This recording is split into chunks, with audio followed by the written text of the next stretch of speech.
Aujourd'hui, on est en train de célébrer ce qu'on appelle le Sepsis Day, le World Sepsis Day.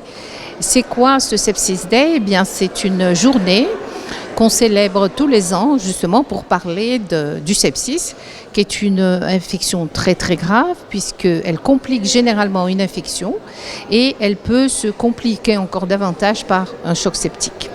Alors aujourd'hui, il y a plusieurs sociétés savantes de microbiologie, de pneumologie, d'immunologie, etc., qui se sont réunies justement pour réfléchir à cette problématique qui fait quand même 49 millions d'états septiques tous les ans, d'après l'OMS, et 50% des décès sont des décès d'enfants.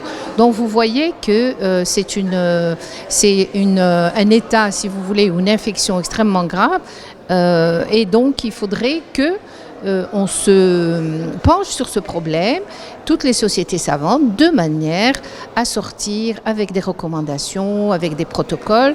Pourquoi? Parce que cette infection, elle est très grave et elle nécessite une prise en charge thérapeutique rapide.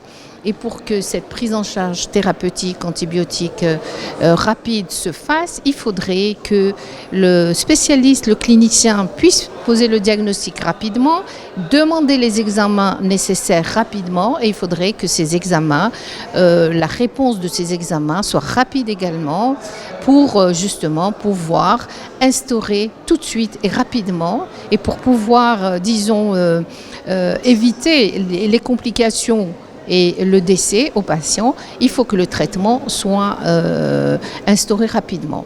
Parce que ce qu'il faut savoir, c'est que plus on attend et plus le risque de décès est très important par rapport à cette pathologie qui est extrêmement grave et qui est un problème de santé publique.